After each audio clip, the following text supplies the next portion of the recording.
En 2018, la CAQ avait pris de grands engagements pour les enfants dans les écoles comme dans les garderies. À ce moment-là, à l'arrivée au pouvoir du parti, il y avait 42 000 enfants qui étaient en attente d'une place en garderie. C'est un nombre qui a monté jusqu'à 52 000 en 2021. Aujourd'hui, combien d'enfants attendent une place en service de garde? C'est pas évident de le savoir parce que les méthodes de calcul ont été changées. Ce qu'on sait, c'est qu'il y a 37 000 enfants qui sont en attente d'une place immédiatement. Autre engagement phare de la CAQ, la création de 5 000 places en maternelle 4 ans. C'est un engagement qui a été revu à la baisse à 2 600. On devait au départ créer ces classes-là pour 2023, mais on a repoussé l'échéancier jusqu'à 2029-2030. L'idée derrière les maternelles, c'était entre autres de dépister les troubles d'apprentissage plus tôt. 5 ans plus tard, il y a bel et bien plus d'enfants qui reçoivent des diagnostics, sauf qu'il y a un enfant sur 5 qui ne reçoit pas des services dans les délais qui sont prescrits. Quand la CAQ est arrivée au pouvoir en 2018, le milieu environnemental avait peu d'espoir pour les prochaines années. La plateforme électorale caquiste en matière de lutte au changement climatique était presque vide et François Legault avait fameusement affirmé lors de la campagne qu'il n'était pas du genre à jouer au géant vert. 5 ans plus tard, l'héritage de la CAQ en environnement est toujours mitigé. Le gouvernement Legault a réussi comme promis à protéger 17 % du territoire. Il a aussi interdit l'exploration gazière et pétrolière au Québec. Mais son objectif de réduction des émissions de gaz à effet de serre n'est rempli que du tiers et sa cible de 2 millions de véhicules électriques sur les routes en 2030 est encore loin d'être atteinte. On compte actuellement 100 000 voitures zéro émission au Québec, ce qui représente 5 % des ambitions gouvernementales. Puis, coup de théâtre, après avoir abandonné le projet de troisième lien autoroutier, le gouvernement l'a finalement remis sur la table au début du mois. Plusieurs questions demeurent quant à la capacité de la CAQ à réduire les émissions de GES, tout en allant de l'avant avec son lien entre Québec et Lévis.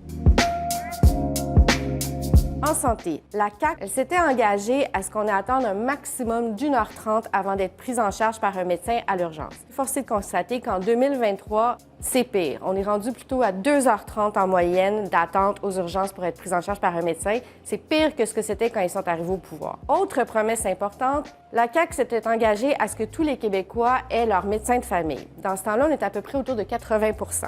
Mais 2023, le compte est encore moins bon, on est à 76 %. Ce n'est plus un objectif du gouvernement de la CAQ de l'offrir. Maintenant, on propose plutôt aux Québécois d'avoir accès à un groupe de médecins de famille et en attendant, on peut passer par le guichet d'accès pour se faire donner un rendez-vous à un médecin de façon aléatoire. Troisième promesse, couper dans le salaire des médecins. On avait dit qu'on allait aller chercher 1 milliard de dollars par année dans la rémunération des médecins spécialistes. Ça ne s'est pas fait. On a plutôt misé pour un compromis avec les médecins en 2019. Disons que le dossier demeure très flou. On ne sait pas exactement dans quelle mesure les salaires ont augmenté au cours de cette période.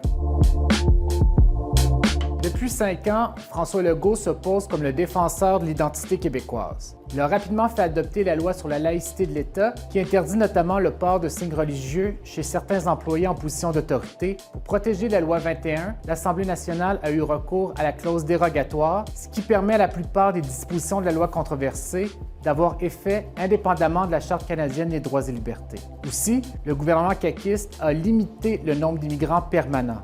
En prendre moins, mais en prendre soin, répétait François Legault. Son équipe a également modifié les tests d'admission des aspirants immigrants pour ajouter des questions sur les valeurs démocratiques et la langue française. Résultat, le nombre d'immigrants permanents s'est stabilisé. Le nombre d'immigrants temporaires a, lui, bondi. D'autre part, le gouvernement a trouvé le temps de renforcer la charte de la langue française. Malgré cela, François Legault, premier ministre ni indépendantiste ni fédéraliste, mais nationaliste, dit craindre une louisianisation du Québec.